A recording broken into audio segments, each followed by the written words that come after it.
मेरा धर्म सत्य और अहिंसा पर आधारित है। सत्य मेरा भगवान है, अहिंसा उसे पाने का साधन। प्रार्थना मांगना नहीं है, यह आत्मा की लालसा है। यह हर रोज अपनी कमजोरियों की स्वीकारोक्ति है। प्रार्थना में बिना वचनों के मन लगाना, वचन होते हुए मन न लगाने से बेहतर है। निर्मल अंतःकरण को जो प्रतीत हो वही सत्य है। चलिए सुबह का पहला काम ये करें कि इस दिन के लिए संकल्प करें कि मैं दुनिया में किसी से नहीं डरूंगा। नहीं, मैं केवल भगवान से डरूं। मैं किसी के प्रति बुरा भाव न रखूं।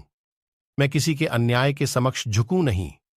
मैं असत्य को सत्य से जीतूं और असत्य का विरोध करते हुए मैं सभी कष्टों को सह सकूं। भूल करने में पाप तो है ही, परंतु उसे छुपाने में उससे भी बड़ा पाप है। भविष्य में क्या होगा मैं यह नहीं सोचना चाहता। मुझे वर्तमान की चिंता है। ईश्वर ने मुझे आने वाले क्षणों पर कोई नियंत्रण नहीं दिया है। मैं हिंदी के जरिए प्रांतीय भाषाओं को दबाना नहीं चाहता, किंतु उनके साथ हिंदी को भी मिला देना चाहता हूं।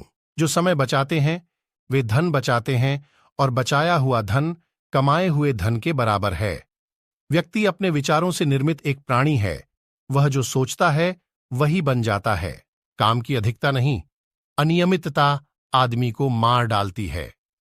गुलाब को उपदेश देने की आवश्यकता नहीं होती है। वह तो केवल अपनी खुशी बिखेरता है। उसकी खुशबू ही उसका संदेश है। हम जिसकी पूजा करते हैं उसी के समान हो जाते हैं। श्रद्धा का अर्थ है आत्मविश्वास, और आत्मविश्वास का अर्थ है ईश्वर में विश्वास। कुछ लोग सफलता के केवल सपने देखते हैं, जबकि अन्य व्यक्ति जागते हैं और कड़ी सी मेहनत करते हैं। सुख बाहर से मिलने की चीज नहीं, मगर अहंकार छोड़े बगैर इसकी प्राप्ति भी होने वाली नहीं। अन्य से पृथक रखने का प्रयास करें। आपकी मान्यताएं आपके विचार बन जाते हैं, आपके विचार आपके शब्द बन जाते हैं, आपके शब्द आपके कार्य बन जाते हैं, आपके कार्य आपकी आदत बन जाते हैं, आपकी आदतें आपके मूल्य बन जाते हैं, आपके मूल्य आपकी नियति बन जाती है। अहिंसा ही धर्म है, वही जिंदगी का एक रास्ता है। जिस दिन प्रेम की शक्ति शक्ति के प्रति प्रेम पर हावी हो जाएगी, दुनिया में अमन आ जाएगा। कुछ करने में या तो उसे प्रेम से करें या उसे कभी करें ही नहीं। दुनिया में ऐसे लोग हैं जो इतने भूखे हैं कि भगवान उन्हें किसी और रूप में नहीं दिख सकता सिवाय रोटी के रूप में। चिंता से अधिक कुछ और शरीर को इतना बर्बाद नहीं करता, और वह जिसे ईश्वर में थोड़ा भी यकीन है उसे किसी भी चीज के बारे में चिंता करने पर शर्मिंदा होना चाहिए।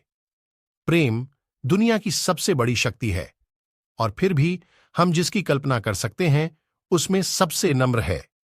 स्वयं को जानने का सर्वश्रेष्ठ तरीका है स्वयं को औरों की सेवा में डुबो देना। आप तब तक यह नहीं समझ पाते कि आपके लिए कौन महत्वपूर्ण है जब तक आप उन्हें वास्तव में खो नहीं देते। प्रेम की शक्ति दंड की शक्ति से 1000 गुनी प्रभावशाली और स्थायी होती है।